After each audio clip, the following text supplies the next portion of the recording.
पिछले सीजन में हमने देखा कि हेरल्ड और लीफ कॉन्स्टेंटिनोपल पहुंच चुके थे। अगर आपने पिछला सीजन नहीं देखा तो पहले उसे देखिए, लिंक डिस्क्रिप्शन और कमेंट बॉक्स में पिन है। इन बीते 7 सालों में फ्रेडिस के लोगों की किस्मत बदल चुकी है। अब वो योम्सबर्ग में गुलाम की तरह नहीं रहते, बल्कि अपनी इच्छा से अपने और अपने लोगों के लिए काम करते हैं। शराब की जगह तलवार बनाते हैं। कैटिगट वगैरह के बाजारों में इनके द्वारा बनाए गए तलवारों की डिमांड काफी है। इस बार भी तलवारें कम पड़ गईं। अगर 100 तलवारें और होती तो वो भी बिक जाती। अब जब इनका कारोबार इतना बेहतरीन चल ही रहा है तो जाहिर सी बात है खुशहाली तो आएगी ही। ऐसे ही एक दिन एक राहगीर भटकता हुआ इनके जंगल की तरफ चला आया। योम्सबर्ग के लोगों ने उसे घेर लिया। उनके बीच झड़प हो गई। इससे पहले कि ये उसे मार देते, फ्रेडिस पीछ बचाव करने पहुंची। पूछताछ से पता चला कि ये आदमी वैद्य है और दूर देशों में भ्रमण करता फिरता है। इस बार वो इंडिया गया था, जहां से उसने हल्दी लाया, जो चोट को ठीक और सूजन को कम करने में लाभकारी होता है। फ्रेडिस उस स्टीग नामी वैद्य से काफी प्रभावित हुई। कम समय में ही दोनों एक हो गए। वैद्य जी यही के होकर रह गए। ये है सिसिली राज्य का विशाल किला, जिस पर कॉन्स्टेंटिनोपल के राजा की नजर पड़ चुकी है। इस नायाब किले को जीतने के लिए ये लगातार 6 महीनों से प्रयास कर रहे हैं, मगर अब तक निराशा ही हाथ लगी है। आज तो राजा साहब मरते मरते बचे। वो तो शुक्र है कि हेरल्ड के वैरेंगियन सेना ने उन्हें बचा लिया। जनरल मैनियाकीस का पूरा प्लान चौपट हो चुका है। किला जीतना तो दूर की बात थी, अब तक किले की दीवार भी भेद नहीं पाए थे। राजा रोमनोस उससे काफी नाराज थे। तुरंत आदेश दिए कि वो अपनी सेना लेकर वापस लौट चले। वे सिसिली छोड़ रहे हैं। इससे तो सिसिली के ईमीर और उनकी सैरासेंस की सेना का मनोबल और बढ़ जाएगा। कल को वो जेरूसलम पर भी हमला कर सकते हैं, यानी वापस लौटने पर भी मसला था। तभी हेरल्ड ने राजा साहब से एक और मौका मांगा। इस बार वो अपनी रणनीति और अपनी सेना लेकर कुछ कारामात करना चाहता था। वे 6 महीने जनरल को दिए तो एक दिन हेरल्ड को देने में क्या ही हर्ज था। वो मान गए, पर जनरल मैनियाकीस गुस्से में चूर था, क्योंकि ये 2 दिन का लौंडा उसके सामने उससे बेहतर होने की कोशिश में लगा था। झट से बोल पड़ा कि तुम अपने 700 वैरेंगियंस और कमजोर वाइकिंग की फौज लेकर क्या ही कर लोगे। फिर भी राजा साहब ने उसे भी एक मौका दिया। इधर हम लीफ एरिक्सन को देखते हैं, जो कि येलो कलर का पाउडर पोटली में भर रहा था। इतने में हेरल्ड खबर लेकर पहुंचा कि उन्हें राजा साहब की तरफ से मंजूरी मिल गई है। सिसिली के किले में बहुत सारे सुरंग थे, जिन्हें किसी खास मकसद के लिए बनाया गया था। उन्हीं में से एक में लीफ जुगाड़ लगाना शुरू भी कर चुका था। अंदर जगह जगह सुराख बनाकर येलो पाउडर की पोटली डाल दिए। हेरल्ड समझ नहीं पा रहा था कि इन येलो पाउडर को भड़काएगा कौन, क्योंकि जो भड़काएगा वो सुरंग तले दबकर मर जाएगा। लीफ ने बताया कि उन्हें कुछ करने की जरूरत नहीं, उनके दुश्मन इससे खुद ब खुद भड़काएंगे। काम निपटाकर ये सभी सुरंग से बाहर निकल गए। सिर्फ 2 जाबांज अंदर थे। बाटू लठ मारना शुरू कर चुका था, ताकि दुश्मनों को लगे कि वे सुरंग तोड़कर अंदर घुसने की कोशिश कर रहे हैं। इसकी भनक ईमीर को जैसे ही लगी, वे अपना अगला स्टेप शुरू किए। सुरंग के अंदर तेल डाला जाने लगा। तेल के नीचे आते ही बाटू ने कैसन को और कैसन ने झुंड को सतर्क किया। वो पला चुका था, जिसका इन्हें 6 महीने से इंतजार था। मजे की बात तो ये है कि इनके पास 2 ऑप्शंस है, और दोनों के दोनों ही लाजवाब है। या तो इनकी किस्मत चमकेगी या फिर शहादत नसीब होगी। सबके सब जाबांज पंप हो चुके थे। उधर बाटू और कैसन सुरंग से निकल भी नहीं पाए थे। तभी दुश्मनों ने आग लगा दिया। कैसन वही टकराकर बेहोश हो गया। बाटू निकल तो आया, पर कैसन कहाँ रह गया इसकी खबर नहीं थी। लीफ फौरन भागकर अंदर गया तो देखा कि वो बेहोश पड़ा था। समय रहते वो उसे बचा ले आया। वही धुआं देख जनरल मैनियाकीस को लगा कि सैरासेंस सुरंग बंद कर दिए होंगे। फिर हेरल्ड और उसके लोग कहाँ भागे जा रहे हैं। सिसिली के ईमीर को भी कुछ समझ नहीं आ रहा था। जैसे ही सुरंग ब्लास्ट हुआ, किले की दीवार ढेर हो गई। सारा मामला अपने आप सबको पता चल गया। पीछे जनरल भी अपनी सेना लेकर वैरेंगियंस के पीछे भागे। युद्ध शुरू हो गया। महज चंद मिनटों के अंदर ही ये सैरासेंस के रक्षा घेरे को तोड़ दिए। दूसरी तरफ हम स्टीग को देखते हैं, जो योम्सबर्ग के लोगों के साथ घुल मिल चुका था। फ्रेडिस के बेटे हेरल्ड से भी उसकी अच्छी खासी बनने लगी थी। तभी अचानक वहां के एक नौजवान की तबीयत बिगड़ गई। हंगामा हुआ। स्टीग ने चेक किया तो उसको बहुत तेज बुखार था। धड़कन भी तेज तेज चल रही थी। इसने रात को खाने में क्या खाया? पता चला कि जो सबने खाया वही इसने भी खाया था। तुरंत रसोई घर में गए तथा बाहर से आने वाले सामान को चेक किए। ये सिर्फ आटा कैटिगट से खरीद कर लाते थे। उसी आटे के अंदर किसी ने जहरीला फंगस मिलाया था। स्टीग ने बताया कि वो इसका इलाज जानता है, मगर शीघ्र ही जंगल से जड़ी बूटी लाना होगा। तुम जाकर ये बात फ्राइडिस को बताओ। उसके जाते ही ये लड़की भी गिरकर तड़फड़ाने लगी। तभी कुछ लोगों ने स्टीग को यहाँ से भागते हुए देखा। आटे में मिले फंगस को देख सारा मामला समझ गए। फ्रेडिस के बेटे का भी बुरा हाल था। रात को जिसने भी रोटी खाई वो सब के सब इसके शिकार हो गए थे। फ्रेडिस स्टीग को बुलाने निकली तो पता चला कि वो भाग गया। रात को वो रोटी खाने से भी मना कर दिया था। ये नीच काम उसी का है। इस तरह का विश्वासघात कोई कैसे कर सकता है? उधर स्टीग को जड़ी बूटी मिल चुकी थी। फ्रेडिस वापस लौटी तब तक हेरल्ड की सांसें बिल्कुल धीमी हो चली थी। वो किसी भी क्षण मर सकता था। काश वो स्टीक पर भरोसा न की होती तो आज ये दिन न देखने पड़ते। दूसरी तरफ हम स्वर्गीय राजा ओलाफ के बेटे मैग्नस को देखते हैं, जो कि इन 7 सालों में बिल्कुल बदल चुका है। किसी काम से वो कैटिगट आया है। राजकुमार स्वेन और उनकी से मिलकर आने की वजह भी बताया। तो बात ऐसी है कि कुछ दिन पहले एक अंधे सन्यासी के सपने में उसके पिता ओलाफ आए थे। अगली सुबह उस अंधे सन्यासी की आंखों की रोशनी लौट आई। ये किसी चमत्कार से कम नहीं था। रोम में परम पूज्य ने कहा है कि अगर ऐसा कुछ फिर से देखने को मिला तो राजा ओलाफ को संत की पदवी दी जाएगी। इनका पहला वाइकिंग संत। रानी को ये किसी मजाक से कम नहीं लग रहा था। मन में विचार करने लगी कि आखिर एक डाकू लुटेरा संत कैसे हो सकता है। खैर जो भी हो, उनको इससे क्या। मैग्नस यहाँ से योम्सबर्ग जाकर ओलाफ के शव को लाने के लिए आया था, क्योंकि उनके पहले वाइकिंग संत की समाधि किसी पेगन धरती पर हो ये उचित नहीं था। इसके बाद मैग्नस अपने एक आदमी से मिला जिसने तलवार के बदले योम्सबर्ग के व्यापारियों से आटे का सौदा किया था। मैग्नस यहाँ से योम्सबर्ग की लोकेशन वगैरह लेकर निकल पड़ा। इधर स्टीग जब तक बूटी लेकर पहुंचा तमाम लाशें बिछ चुकी थीं। फ्रेडिस भी होशोहवास में नहीं थी। वो तुरंत दवा बनाकर हेरल्ड को खिलाया। इतने में 2 लोग उस पर टूट पड़े कि उसी ने सबको जहर दिया है। अगर उसने जहर दिया तो फिर वापस क्यों आया। इनको भी उसकी बात समझ आई। फिर जितना तेज हो सकता था सबको एक एक करके बूटी खिलाए। तब तक आधे से ज्यादा लोग मर चुके थे। जो बचे वो बिल्कुल कमजोर थे। घंटों लड़ाई करने के बाद शहर को घेर लिया गया था। सिसिली के इमीर के पास 2 ही रास्ते थे। या तो वो अपना आत्मसमर्पण करे ताकि खून खराबा ना हो, शहर के लोगों को एक खरोच भी ना आए, या फिर युद्ध के लिए तैयार हो जाए। इमीर ने भी अपनी तरफ से एक प्रस्ताव रखा। सिर्फ 2 लोगों के बीच मुकाबला हो जाए। जो जीता सिसिली उसका, और सबसे जरूरी बात उनके शहर के लोगों को कुछ भी नहीं होना चाहिए। कॉन्स्टेंटिनोपल के राजा ने वादा किया कि उनके बात के मान को रखा जाएगा। उधर से इमीर खुद लड़ने वाले थे, जबकि कॉन्स्टेंटिनोपल के राजा ने अपनी तरफ से हेरल्ड को मैदान में उतारा। सबकी सांसें अटकी पड़ी थी। पूरा राज्य दांव पर लगा था। मुकाबला शुरू होने से पहले इमीर ने रानी को देखकर मुस्कुराया और हेरल्ड पर टूट पड़े। एक को यश कमानी थी तो दूसरे के कंधे पर उसके पूरे राज्य को बचाने का भार था। दोनों जी जान से लड़े। ईमिर ने चंद सेकंड में ही दिखा दिया कि वो खुद इस मुकाबले को लड़ने क्यों आए हैं। उन्हें तलवारबाजी में महारत हासिल थी। देखते ही देखते उन्होंने हेरल्ड के कुल्हाड़ी को तोड़ दिया। वही उनकी प्रजा उन्हें अलग से प्रोत्साहित कर ही रही थी।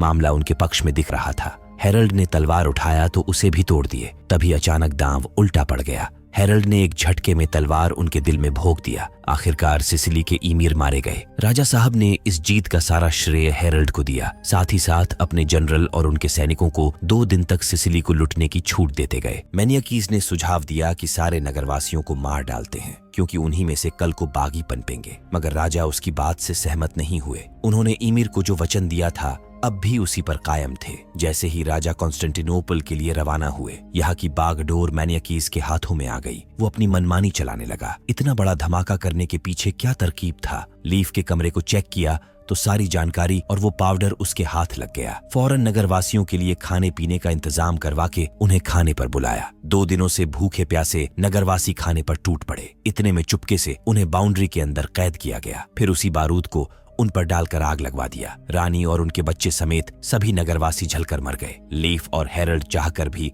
इस नरसंहार को रोक नहीं सके। लीफ को अपने विज्ञान और आविष्कार से घृणा होने लगी। आज उसके विज्ञान से हजारों निर्दोष मारे गए। वही 2 दिन के बाद फ्रेडिस होश में आ चुकी थी तथा उसके बेटे की हालत भी सुधरी थी। इतने में खबर मिला कि इनकी तरफ 2 नाव आ रही है। वो जो भी है वही होगा जिसने इनको जहर दिया। इतना जल्दी ना ही तो ये भाग सकते हैं और ना ही मुकाबला कर सकते हैं। जो 2-4 लड़ाके हैं वो भी जहर की वजह से कमजोर हो चुके हैं। बड़ी दुविधा आन पड़ी थी। उन दोनों नाव पर ओलाफ का परचम लहरा रहा था। जहां तक उम्मीद थी नाव में ओलाफ का बेटा ही होगा। ये सारा किया कराया उसी का है। कैटगेट में उसी ने इनके आटे में जहर मिलवाया होगा और इन्हें कमजोर कर फ्रेडिस से अपने बाप का बदला लेने आया है। उसे कैसे निपटना है फ्रेडिस ने सबको समझा दिया। दूसरी तरफ सिसिली से जीत कर लौटने पर कॉन्स्टेंटिनोपल में योद्धाओं का भव्य स्वागत किया गया। इन्हें देखने पूरा शहर उमड़ पड़ा था। हेरल्ड और को स्पैथरो कैंडिडाटोस की उपाधि से नवाजा गया, जो कि कॉन्स्टेंटिनोपल में किसी भी वीर को मिलने वाली ये सबसे बड़ी उपाधि थी। दूसरी तरफ हम इंग्लैंड के राजा कनूट और रानी एमा को देखते हैं। पहले दोनों रोम गए, फिर पॉप से मिले। पॉप के एक नौकर ने आनाकानी की तो कनूट ने उसका सर कटवाकर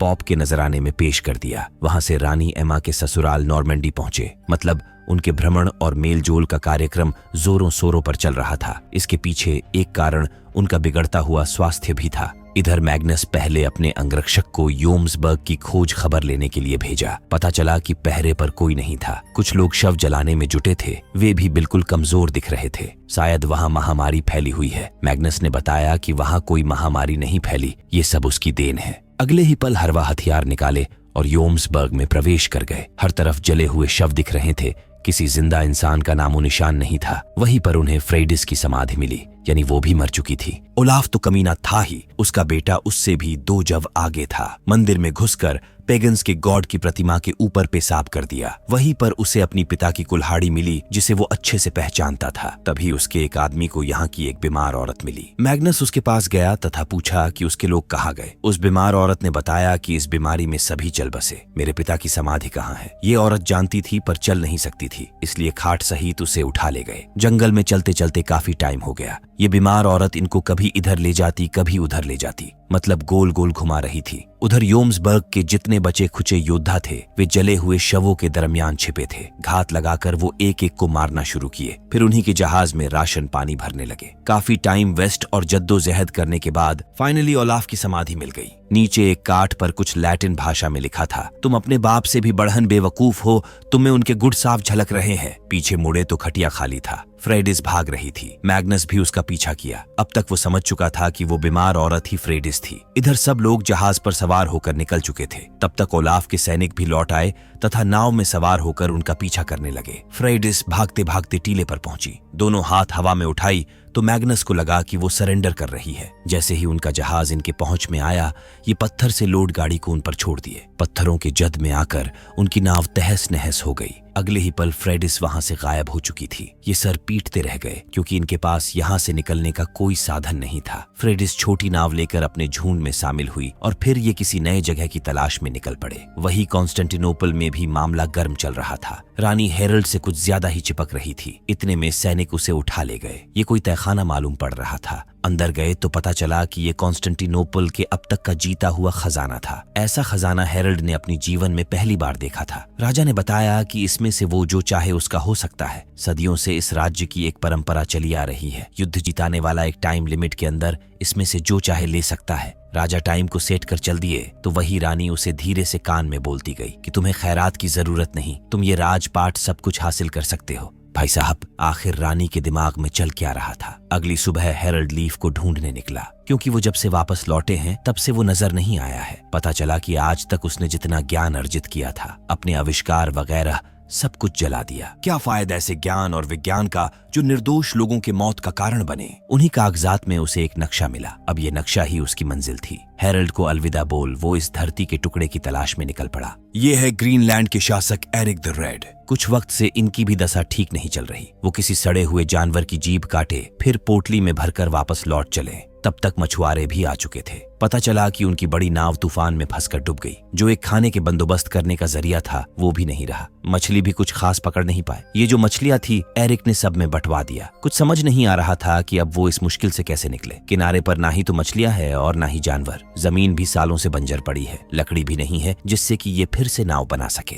भुखमरी का आलम इस कदर बढ़ चला था कि एरिक की पत्नी उसी सड़े हुए मांस जिसमें कीड़े पड़ चुके थे खा गई। एरिक को एक ही रास्ता नजर आ रहा था। वो नार्वे वगैरह से यहाँ व्यापार करने आने वाले व्यापारियों और उनके नाव को लूटने का मन बना चुके थे। दूसरी तरफ इंग्लैंड के राजा कनूट के दरबार में कुछ जमींदार गिरजाघर बनाने का प्रस्ताव लेकर पहुंचे। उनके नजराने दस्तावेज पेश किए। कनूट की हालत देख रानी ने दस्तावेज को लिया। एक समय हुआ करता था जब उनकी कुल्हाड़ी के एक वार से दुश्मनों के सर धड़ से अलग हो जाया करते थे, मगर आज वो ठीक से एक कागज भी नहीं पकड़ पाए। अपना अंतिम समय निकट आता देख उन्होंने कैटिगट जाने का फैसला किया। वहीं पर अपने सारे बच्चों तथा एमा के बच्चों को भी इकट्ठा कर वो इंग्लैंड के ताज का वारिस चुनेंगे। अब तक अपने बेटे की बिगड़ती तबीयत की खबर राजा फोकबियर्ड को लग चुकी थी। उनके साथ उनका सबसे बड़ा पोता हारफुट भी था, जो इंग्लैंड के ताज का प्रबल दावेदार था। गॉडविन भी उसे राजा बनाने के लिए सहयोग करने का वादा किए थे, पर उसमें अभी अनुभव की कमी थी। इसलिए फोकबियर्ड इच्छा जाहिर किए कि इंग्लैंड के अगले राजा वो खुद बनेंगे। गॉडविन भी उनसे सहमत था। दादाजी, आप बुढ़े हो गए हैं, कुछ तो शर्म कीजिए। जिस पर वो ऐसे हंस पड़े जैसे कि अभी उनके दूध के दांत भी न टूटे हो। ये सारा राजपाट उसका हो जाएगा। आखिर रानी ने ये बात उससे क्यों कहा? हेरल्ड ये सोच सोच कर परेशान हुए जा रहा था। तभी रानी से भेंट भी हो गया। वो हेरल्ड को अपने किसी जरूरी काम से अंदर लेकर चली गई। इतने में राजा साहेब रानी को ढूंढते हुए चले आए। वो तो गनीमत रहा कि हेरल्ड के दोस्तों ने मामला संभाल लिया, वरना आज अनर्थ हो जाता। इतने दिनों से इनके बीच प्रेम प्रसंग चल रहा है तो जाहिर सी बात है अफवाह उड़ेंगी ही। जनरल मैनियाकीज यहाँ तक समझ बैठा था कि रानी को प्रेम जाल में फंसाकर हेरल्ड सत्ता हथियाने के फिराक में है, मगर हेरल्ड इस बात से मुकर गया। मैनियाकीज के भी इरादे कुछ ठीक नहीं लग रहे थे।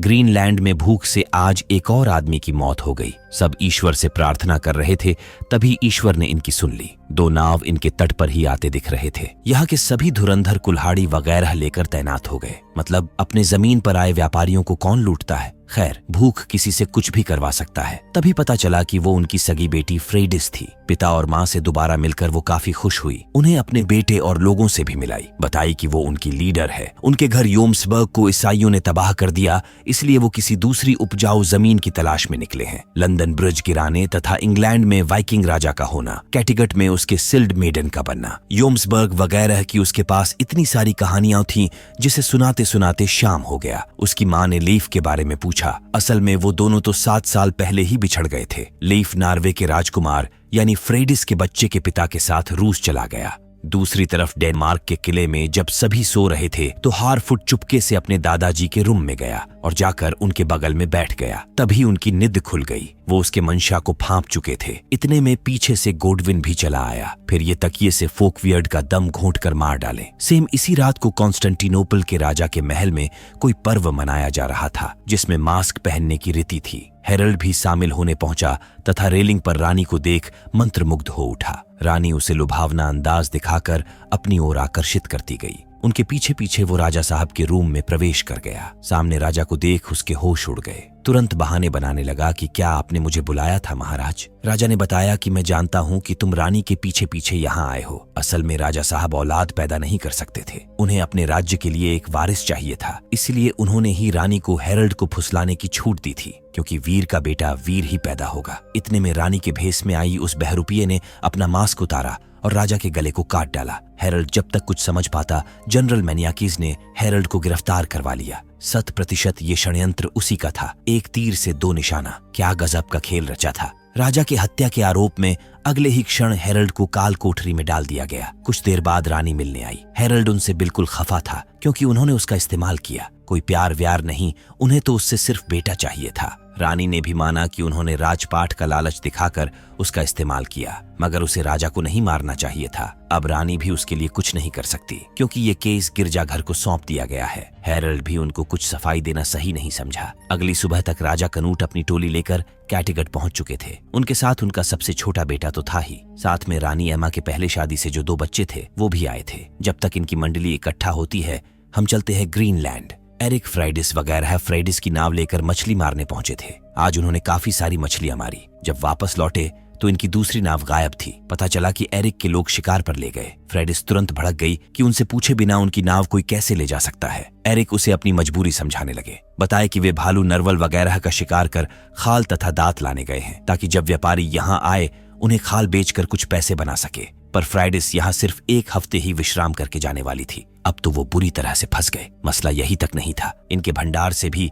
सेब, सब्जियां, राशन वगैरह गायब हो चुके थे। पता न चले इसीलिए ड्रम के अंदर पत्थर भरा गया था। किस किस को दोष दिया जाए, यहाँ के सभी लोगों ने हाथ खोल के चोरी किया था। फ्राइडिस समझ गई कि यहाँ कुछ दिन और रुके तो सफर पर जाने तक का भी राशन नहीं बचेगा। अब से इस भंडार पर ये पहरा लगा दिए। रात के खाने पर एरिक ने दिल खोलकर योम्सबर्ग के लोगों का सराहना किया। उनकी वजह से इनके खेत दुरुस्त हो गए। कुछ ही दिनों में जब इनके लोग भालू के खाल, नरवल के दांत वगैरह लेकर लौटेंगे, तब ये दोबारा से व्यापार भी कर पाएंगे। शुक्रिया मेरे दोस्तों, अब हम एक परिवार है। तभी फ्रेडिस उठी और बताई कि बेशक वो एक परिवार है, पर उन सबका साथ यही तक था। कल सुबह होते ही वो ग्रीनलैंड छोड़कर अपने सफर पर निकल जाएंगे। किसी को आना हो तो वो उनके साथ आ सकता है। कुछ लोग तुरंत राजी भी हो गए। एरिक का अंदर ही अंदर खून खौल रहा था, क्योंकि उनकी बेटी उनके ही लोगों को बहकाकर अपने साथ ले जाने की बात कर रही थी। बर्दाश्त करते करते अंत में वो अपना गुस्सा जाहिर कर ही दिए। अगले दिन तक गोडविन और हारफुट डेनमार्क से सफर करके कैटिगट आ पहुंचे थे।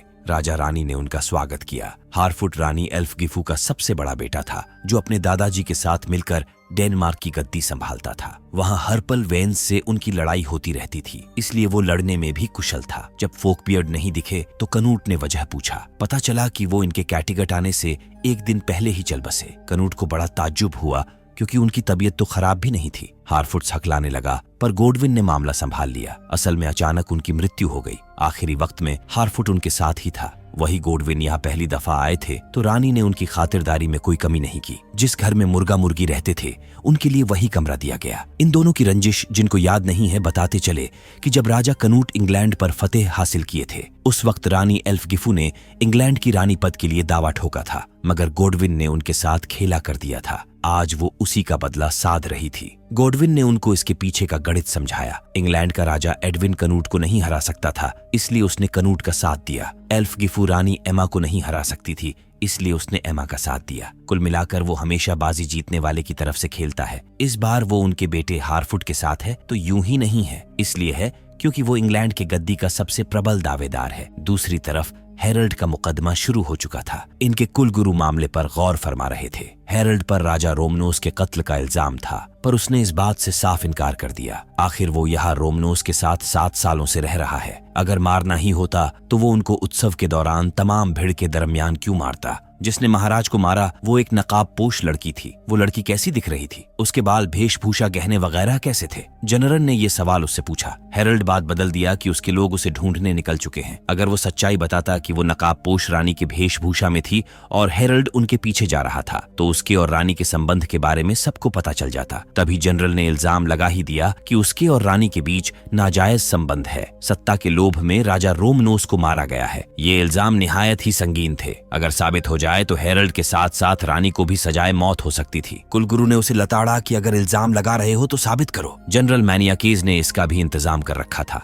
हेरल्ड के करीबी दोस्त बाटू को हाजिर किया गया। मैनियाकीज ने उससे हेरल्ड और रानी के संबंध के बारे में पूछना शुरू किया। पहले से ही वो बाटू की लुगाई को बंदी बना लिए थे। अगर वो झूठ बोला तो उसकी लुगाई जान से जाएगी। ये चीज हेरल्ड ने भांप लिया और खुद ब खुद कबूल कर लिया कि उसने रानी के साथ संबंध बनाए। रानी के सर से पैर तक बिजली कौद गई, मगर ये कोई प्रेम प्रसंग नहीं, बल्कि उसने रानी से जबरदस्ती किया। जब ये बात राजा रोमनोस को पता चला तो उसने रोमनोस को मार डाला। कुलगुरु ने पाया कि रानी और हेरल्ड के दोस्त निर्दोष है, इसीलिए फैसले में उनको निर्दोष तथा हेरल्ड को प्रजा के सामने मौत की सजा मिली, ताकि मिसाल कायम हो सके। गौर किया जाए तो हेरल्ड ने अपनी सूझबूझ से रानी तथा अपने दोस्तों को बचा लिया था। इधर फ्रेडिस के नाव का कप्तान अकी यहाँ से निकलने की तैयारी कर रहा था। तभी एरिक उससे मिलने आए, समझाए कि वो फ्रेडिस को जाने से रोक ले। अकी एक शानदार कप्तान था। वो भली भांति जानता था कि मौसम बदलने वाला है। अगर यहाँ कुछ दिन और रुके तो यात्रा पर निकलना असंभव हो जाएगा। यहाँ भी जब दाल नहीं गली तो एरिक ने उसे धोखे से मार दिया।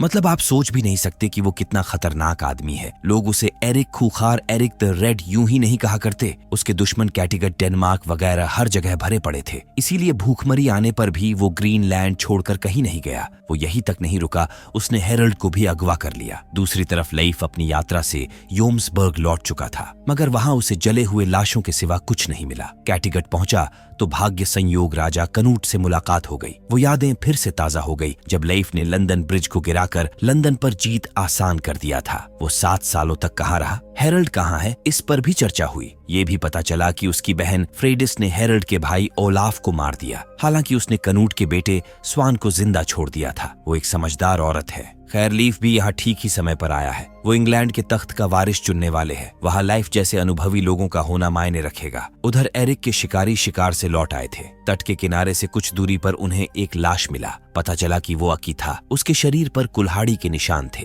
फ्रेडिस अपने पिता को भली भांति जानती थी। उसने 1 सेकंड के अंदर उन पर इल्जाम लगा दिया। उनके ऊपर मुकदमा चलाने के लिए दबाव बनाने लगी। किसमें इतनी जुर्रत जो एरिक के ऊपर मुकदमा चलाए? यहाँ का कोर्ट कचहरी, जज वगैरह सब वही है। फ्रेडिस भी अपनी वाली पर उतर आई। दोनों बाप बेटी लड़ पड़े। काफी जद्दोजहद के बाद आखिरकार फ्रेडिस ने एरिक को पछाड़ ही दिया, इससे पहले कि वो उसे मारती। एरिक ने अपने बचाव का इंतजाम पहले ही कर रखा था। फ्रेडिस को अपने बेटे के चलते आत्मसमर्पण करना पड़ा। उसे गोदाम में ले जाकर कैद कर दिया गया। दूसरी तरफ हेरल्ड को 1 हफ्ते बाद सजा होने वाली थी। 1 हफ्ते के लिए उसे एक ऐसी जेल में ले जाया गया जो नदी के बीचों बीच थी। तभी उसकी नजर उसके दोस्तों पर गई जिन्हें जनरल ने शूली पर टंगवा दिया था। उनके गोश्त कौवे नोच नोच कर खा रहे थे। हेरल्ड की सारी चालाकी धरी की धरी रह गई। ये जेल बाकी जेलों से काफी विचित्र था। जेल की सलाखों के अंदर एक कुआं बनाया गया था जहां पर हेरल्ड को कैद कर दिया गया। अंदर कुछ कंकाल थे जो यहाँ के कैदी रहे होंगे। कुछ कौवे भी थे जो हेरल्ड को देख समझ गए कि उनका नया खुराक आ चुका है। उधर एरिक फ्रेडिस के लोगों को फुसलाने में लगे थे कि फ्रेडिस पश्चिम के जिस उपजाऊ जमीन की बात कर रही है वो सिर्फ किस्सों कहानियों में है। अगर सभी साथ मिलकर काम करे तो यही की जमीन उपजाऊ बना सकते हैं। वैसे भी सर्दियां आने वाली है। यहाँ की सर्दियां क्रूर होती है। उनके तंबू उनकी जान नहीं बचा पाएंगे। सबके सब ठिठुर कर मर जाएंगे। आखिर में ये पत्थर की दीवार ही काम आएगी। काफी लोग एरिक के बहकावे में आ चुके थे। अगली सुबह हम मैग्नुस और उसकी टोली को देखते हैं जो किसी तरह नाव जुगाड़ कर नार्वे लौट आए। सही सलामत पहुंचाने के लिए ईश्वर का आभार व्यक्त करने बैठे तभी मैग्नुस ने एक साथी को अपने पिता का क्रॉस उपहार में दिया। फिर उसे पीट पीट कर थोबड़ा बिगाड़ दिया। वो आदमी मर चुका था। अचानक बड़बड़ाने लगा कि चमत्कार हो गया। उसके पिताजी की लाश इतने सालों बाद भी नहीं सड़ी। लग रहा था कि वो अपने पिताजी को संत की पदवी दिलाकर ही मानेगा। इधर जनरल रानी के पास पहुंचा। उसके पास रानी के लिए दो ऑफर्स थे। पहला ये कि दोनों शादी कर ले ताकि जनरल राजा बन जाए, या फिर जनरल रानी की नस काटेगा और सबको बताएगा कि रानी राजा रोमनोस के वियोग में नस काट कर मर गई। इस सूरत में भी राजा वही बनेगा। अब फैसला रानी को करना था कि उन्हें किस रास्ते जाना है। इधर हेरल्ड को खाना देने वाले सैनिक से पता चला कि उसे कल दोपहर में सजा दी जाएगी। उसने फौरन ब्रेड को मदिरा में भिगोया और कौवों को खिलाना शुरू किया। कुछ ही देर में वो टल्ली होकर ढेर हो गए। फिर कंकाल से एक नुकीली हड्डी लिया और उससे मसाल के लकड़ी को छिलना शुरू किया। उस छिले हुए लकड़ी को कौवों के पैरों में एक एक करके बांध दिया। इसी कंकाल की हड्डी से वो हथकड़ी खोलने का जुगाड़ भी बना लिया। दरकार थी तो सिर्फ कल की। अगली सुबह फ्रेडिस के बेटे हेरल्ड को ढूंढने के लिए स्टीग ने एरिक की बीवी कटला से मदद मांगा। उसे जानना था कि एरिक हेरल्ड को कहाँ छिपा कर आया है। जहाँ तक कटला को उम्मीद थी वो उसे कलालित लोगों के यहाँ छोड़कर आया होगा। यहाँ से पूरब की तरफ पैदल 7 दिन का सफर है। कटला ने चुपके से फ्रेडिस को भी आजाद कर दिया जो जाकर कैटिगट से आए व्यापारियों के नाव में छिप गई। व्यापारियों को भी उसको कैटिगट ले जाने में कोई परेशानी नहीं थी। कुछ देर में ही ये बात एरिक को पता चली, मगर वो कटला को एक शब्द भी नहीं बोले बल्कि उल्टा उन्हें मनाने में लगे थे। दोपहर हो चला था। अपनी सजा से कुछ देर पहले हेरल्ड ने कौवों के पैरों में जो जुगाड़ बांधा था उसे जलाकर उन्हें उड़ा दिया। इतने में सैनिक उसे लेने चले आए। तब तक कौवे अपने अपने घोंसलों में जाकर बैठ चुके थे। देखते ही देख घोंसलों में लगे आग ने विकराल रूप ले लिया। वहाँ अफरा तफरी मच गई, जिसका फायदा उठाकर हेरल्ड ने हड्डी से जो जुगाड़ बनाया था उससे हथकड़ी खोलकर सैनिकों पर टूट पड़ा। उनको निपटाकर भागने के बजाय मैनियाकीज को ललकारा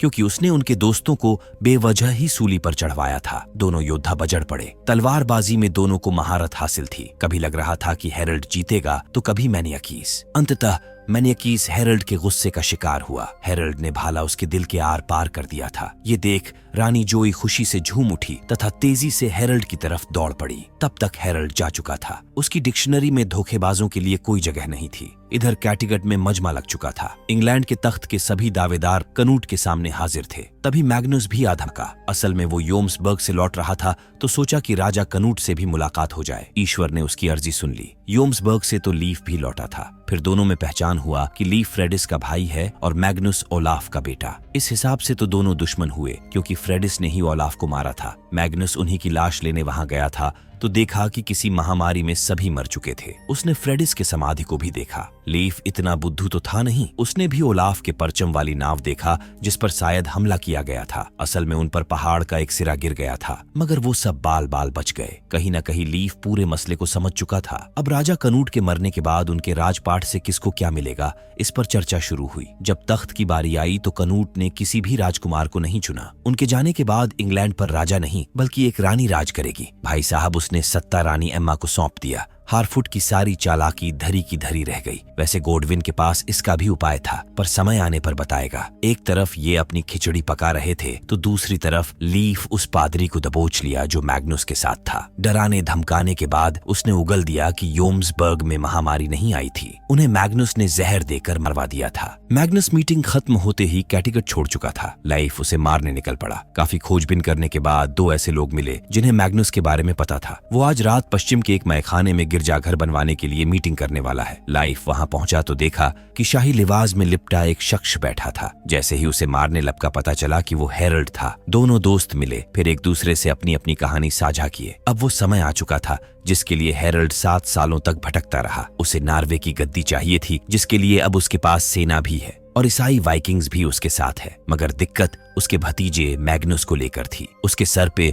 रोम के पॉप का हाथ तो था ही साथ यॉल्स भी उसके पक्ष में थे। दूसरी तरफ कैटिगट के राजा स्वेन को खबर मिल चुकी थी कि मैग्नुस नार्वे की सत्ता हथियाने के लिए यॉल्स के साथ मिलकर षड्यंत्र रच रहा है। राजा स्वेन अपने कुछ सैनिक लिए और मैग्नुस को मारने निकल पड़े। खबर बिल्कुल पक्की थी। मैग्नुस वही मिला जहां पर मुखबिर ने बताया था, पर मैग्नुस डरने के बजाय उसे वो बात याद दिलाने लगा जब स्वेन के दादाजी ने उसके सामने ही उसके पिता की इज्जत उतारी थी। वो बात उसके जहन से आज तक नहीं उतरी। रही बात मरने की, तो आज उसके नहीं राजा स्वेन के मरने का दिन है। राजा स्वेन के सैनिक ही उन्हें मार डालें। उधर फ्रेडिस कैटिगट पहुंची, फिर रानी एल्फगिफू से मिली। उन्हें लगा कि फ्रेडिस मर चुकी है, जैसा कि मैग्नुस ने बताया था। फ्रेडिस ने सालों पहले राजा स्वेन को जिंदा छोड़कर उन पर उपकार किया था, जिसके बदले एल्फगिफू उसे कुछ भी देने को तैयार थी। आज उस वादे के तहत ही फ्रेडिस उनसे कुछ मांगने आई थी। उसने रानी से कुछ लोग और एक नाव मांगा। राजा कनूट पहले ही उसके भाई लेif को एक नाव दे चुके थे जो बनकर तैयार थी। लाइफ यहाँ आया था, जिस पर एल्फगिफू ने सब कुछ विस्तार से बताया कि वो मैग्नुस को मारने गया है, फिर वापस यही लौटेगा, इसीलिए फ्रेडिस कैटिगट में ही रुक गई। दूसरी तरफ स्टीक को सफर करते करते 1 हफ्ते हो चले थे, लेकिन कलालित लोगों के ठिकाने तक नहीं पहुंच पाया था। खून जमाने वाली सर्द ठंड में उसे एक आसरा दिखा। अंदर पहुंचा तभी अचानक एक शख्स ने उसे चाकू मार दिया जो उसी के ताक में बैठा था। जरूर ये एरिक का आदमी होगा जिसे एरिक ने इनके पीछे भेजा था। लहूलुहान होने के बाद भी स्टीग ने उसे निपटा दिया। इधर स्वेन के सिपाही लौट आए। एल्फगिफू को लगा कि मैग्नुस का किस्सा खत्म हुआ, मगर उसने तो उनके बेटे का ही किस्सा खत्म कर दिया था। कैटिगट के ज्यादातर मालधनी उसके फेवर में थे। उसने रानी को भी चाकू मार डाला। उसकी नजर उस बच्चे पर भी थी जो स्वेन की पत्नी के पेट में पल रहा था। इससे पहले कि वो उसे मारता, रानी ने फ्रेडिस का नाम लिया। वो जानती है कि फ्रेडिस कहाँ है। वही एरिक को भी पता चल चुका था कि फ्रेडिस हेरल्ड की तलाश में कलालित लोगों के पास नहीं गई, उनके खिलाफ विद्रोह करने के लिए जुगाड़ बनाने गई है। फ्रेडिस जब दरबार में पहुंची तो वहां छोटी रानी के सिवा कोई नहीं था।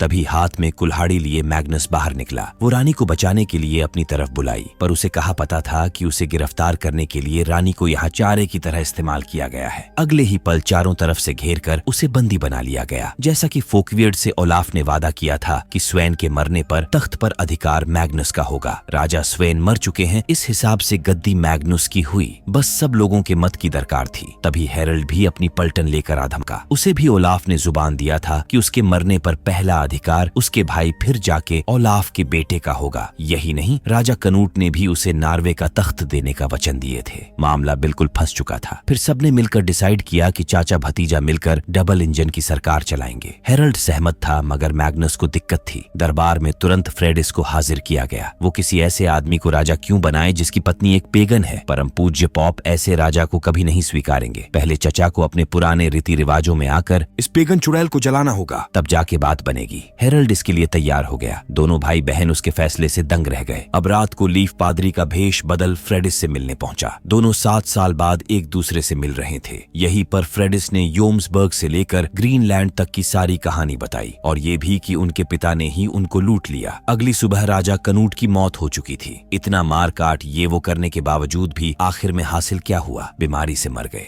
अब सारा भार रानी एमा के कंधों पर आ चुका था। इधर नार्वे के दोनों राजाओं की ताजपोशी शुरू हुई। 2-4 कसम खिलाकर सत्ता चचा भतीजे के नाम कर दिया गया। अब बारी थी उस पेगन चुड़ैल को जिंदा जलाने की। उसे लेकर आया गया तथा एक चिता के ऊपर बांध दिया गया। इंसाफ के लिए वो अपने पुराने देवता थोर से गुहार लगाने लगी। उनका कहर इस कदर बरपा की जगह जगह धरती आग उगलने लगा। उनके आंखों के सामने ही चमत्कार होने लगे। पर ये तो कोई चमत्कार नहीं, लीफ के विज्ञान का खेल था। देखते ही देखते वहां अफरा तफरी मच गई। पादरी भी लाइफ से मिला हुआ था। वो जानता था कि मैग्नुस एक वहसी दरिंदा है। ये उसके सामने ही फ्रेडिस को आग लगाए। पीछे से लीफ उसे बचा ले गया। ये सब कुछ हेरल्ड ने प्लान किया था। अचानक एक और चमत्कार हुआ। वो पोल से गायब हो चुकी थी। मैग्नुस भाग कर गया तो देखा कि चिता को पोल से 5 फीट की दूरी पर लगाया था। मतलब एक बार फिर वो उसका पोपट बना गई। दूसरी तरफ राजा कनूट के जाने के बाद रानी एम्मा अपने बेटे एडवर्ड को गद्दी पर बैठाने के फिराक में थी। सारे जमींदारों को बुला लिया गया था। एडवर्ड की सवारी भी आ चुकी थी। पता चला कि उसके अंदर हारफुट था। उसके बेटे का क्या हुआ, जिस पर गॉडविन ने बताया कि वो नॉर्मैंडी में सुरक्षित है। कुल मिलाकर हारफुट को राजा बनाने के लिए गॉडविन दाव खेल चुका था। जमींदार भी इंग्लैंड की सत्ता किसी औरत के हाथों में नहीं देना चाहते थे। हारफुट का राजा बनना तय था, पर रानी की कहानी अभी भी खत्म नहीं हुई। वो जाकर हारफुट से लिपट गई। मतलब ये औरत किस टाइप की औरत थी, उसे हारना पसंद ही नहीं था। इस बार भी वो इंग्लैंड की रानी बन गई, जो कि 100% दिख ही रहा है। मतलब गॉडविन के तो एल लग गए। फ्राइडिस के हथकड़ी को खोल दिया गया। वो तुरंत लीफ और हेरल्ड दोनों पर बरस पड़ी, क्योंकि उन्होंने उसे मैग्नस को मारने नहीं दिया। वो उसके लोगों का हत्यारा है, साथ में वो हेरल्ड का भतीजा भी है, और वो उसे अपने भतीजे को मारने नहीं दे सकता। हेरल्ड भतीजे के लिए कुछ सोच रखा था। फिर दोनों अपने बेटे के बारे में घंटों बात किए। हेरल्ड ने वादा किया कि एक दिन वो अपने बेटे से मिलने जरूर आएगा। हेरल्ड वापस दरबार में लौटा और उसके एक इशारे पे भतीजे को बंदी बना लिया गया। उसे सजा के तौर पर जिंदगी भर के लिए काल कोठरी में डाल दिया गया। वो याल्स की गुहार लगाता रह गया, मगर याल्स भी कुछ नहीं कर सके। अंततः उन्हें भी हेरल्ड को अपना राजा स्वीकार करना ही पड़ा। तो दोस्तों, ये थी कहानी वाइकिंग वैलहला की, जो कि अधूरी है और अधूरी ही रहेगी, क्योंकि नेटफ्लिक्स भाई साहब ने इस शो को कैंसिल कर दिया है। यहाँ तक साथ दिए तो एक लाइक करके जाइएगा।